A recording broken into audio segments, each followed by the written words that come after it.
ভেঙে নড়ছে শিলিগুড়িতে 51 ফুটের দুর্গা প্রতিমা। আপনারা দেখছেন শিলিগুড়ি এক্সপ্রেস। এই বছর শিলিগুড়ির স্বস্তিকা যুবক সংঘ দুর্গাপুজোর 68তম বর্ষে তৈরি করছে উত্তরবঙ্গের প্রথম 51 ফুট উঁচু দুর্গা প্রতিমা। খ্যাতনামা মৃৎশিল্পী মঞ্চপালের হাতে তৈরি হচ্ছে এই বিশাল প্রতিমা, যার নির্মাণ চলছে দিন রাত। মণ্ডপে থাকবেন বিখ্যাত ঢাকি মনা দাস, থাকছে অতিরিক্ত নিরাপত্তা ও ট্রাফিক ব্যবস্থাও। কমিটির তরফে জানানো হয়েছে শুধু পুজো নয়, এবারের 51 ফুট দুর্গা গোটা উত্তরবঙ্গের উৎসবে এক নতুন ইতিহাস করবে। সব মিলিয়ে এবছরের দুর্গা পুজোয় শিলিগুড়ি যে এক নতুন নজির গড়তে চলেছে তা নিয়ে কোনো সন্দেহ নেই শহরবাসীর মনে। এখন শুধু অপেক্ষা কবে রূপ পাবে প্রতিমা আর কবে দেবী দর্শনে ভিড় জমাবে হাজার হাজার ভক্ত। পরবর্তী আরো খবর জানতে অবশ্যই চোখ রাখুন শুধুমাত্র শিলিগুড়ি এক্সপ্রেসের পর্দায়। এটা আমাদের 68তম বর্ষ। এবছরের আমাদের থিম রয়েছে হলো সবথেকে বড় দুর্গা প্রতিমা, যেটা শিলিগুড়িতে কোনো বছর হয়নি, এটা প্রথম হচ্ছে এবং উত্তরবঙ্গেও হয়নি। তো আমাদের প্রতিমা যে হাইট রয়েছে সেটা 51 ফিটের হাইটের আমরা প্রতিমা করছি, এটাই আমাদের থিম এবছরের। প্রতিমা আমাদের শিলিগুড়ির লোক তৈরি করছে, মন্টু পাল ওনার নাম, ঠিক আছে। প্রতিমা কি বলুন তো, যেভাবে উনি আমাদেরকে বলেছিল যে গতকাল থেকে তৈরি করার কথা ছিল, কিন্তু যেহেতু আমাদের এখনো খুঁটি পুজো হয়নি সেজন্য আমরা 21 তারিখে ওনাকে 21 তারিখ থেকে আমাদের প্রতিমা গড়ার কাজ শুরু হবে। 21 তারিখ আমাদের কাঠামো পূজা এবং খুঁটি পুজো দুটোই রয়েছে, সেখান থেকে আমাদের প্রতিমা করা শুরু হবে। তবে আমাদের প্রতিমা পালের সঙ্গে যা কথা হয়েছে, উনি আমাদেরকে মহলার মধ্যে প্রতিমাটাকে আমাদেরকে হ্যান্ড ওভার করে দেবে। ঢাকি আমাদের পশ্চিমবঙ্গ স্বনামধন্য যে বিখ্যাত ঢাকি মনা দাস, ওনার ঢাকি আমাদের এই বছর আমাদের এই প্রাঙ্গণে থাকবে। তারা কি বলুন তো পুরো সমগ্র পশ্চিমবঙ্গ মাতিয়ে বেড়ায় ঢাকে।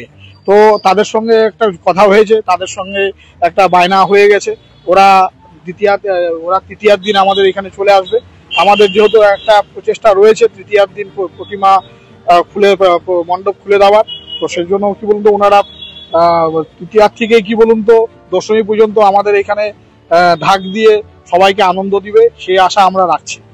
কতটা বাজেট নিয়ে এগোচ্ছেন? দেখুন, প্রথমে তো ভেবেছিলাম, দেখুন শিলিগুড়িতে এখন থিমের কম্পিটিশন এরকম হয়ে গেছে যে বিগ বাজেটে পুজো করতে হয়। তো আমরা ভেবেছিলাম যে প্রতিমাটা করবো, একটা প্যান্ডেল করবো, হয়ে যাবে। কিন্তু আজকে কি বলুন তো করতে করতে করতে করতে এখন পর্যন্ত কি বলুন তো 19 লাখ 20 লাখে এখন বাজেটটা দাঁড়িয়ে গেছে। তো আমি জানি না আগামী দিনে এটা এক্সটেন্ড করবে কিনা।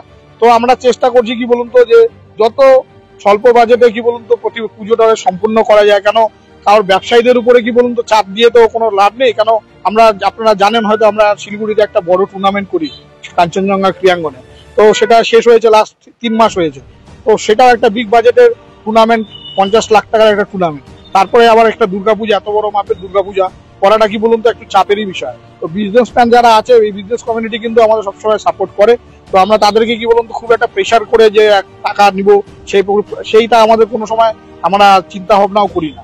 তো সেই জন্য কি বলুন আমরা চেষ্টা করি যে পুজোর বাজেটটা যত কমের মধ্যে করা যায় সেভাবে পুজোটা করতে পারি, কিছু প্রচেষ্টাই থাকে আমাদের। আমরা যেরকম প্রতিমা শিল্পীর সঙ্গে আমরা কথা বলেছি, কেন আমরা জানি যে পাশ দিয়ে একটা রেল লাইন, এখান দিয়ে রেলগাড়ি চলে, একটা আমাদের রাস্তাটা খুব একটা সরু, তো এই রাস্তার এন্ট্রেন্স এক্সিটটা অনেকগুলো আছে আমাদের, সেটা একটা ভালো দিক। আর প্রতিমা শিল্পীর সঙ্গে আমরা কথা বলেছি, উনি আমাদেরকে আশ্বস্ত করেছে যে কোনো রকম প্রবলেম হবে না। কেন নিচে যে প্রতিমাটা কিন্তু মাটির থেকে উঠবে, সেটা কিন্তু মাটি ডিগিং করে সেখানে কি বলুন তো একটা ভিত প্রতিস্থাপন করে তারপরে প্রতিমাটা উঠবে। উনি আমাদেরকে আশ্বস্ত করছে যে কোনো রকম প্রবলেম হবে না। সুরক্ষার কথাটা তো মাথায় রাখতে হবে, সবার প্রথমে সুরক্ষা, সেই কথাটা আমরা সবসময় মাথায় রাখি, আগে মাথায় রেখে কি বলুন তো আমরা এই দিকে এগোচ্ছি। আমার নাম বাপ্পা পাল, আমি এবছরের দুর্গাপূজার সচিব।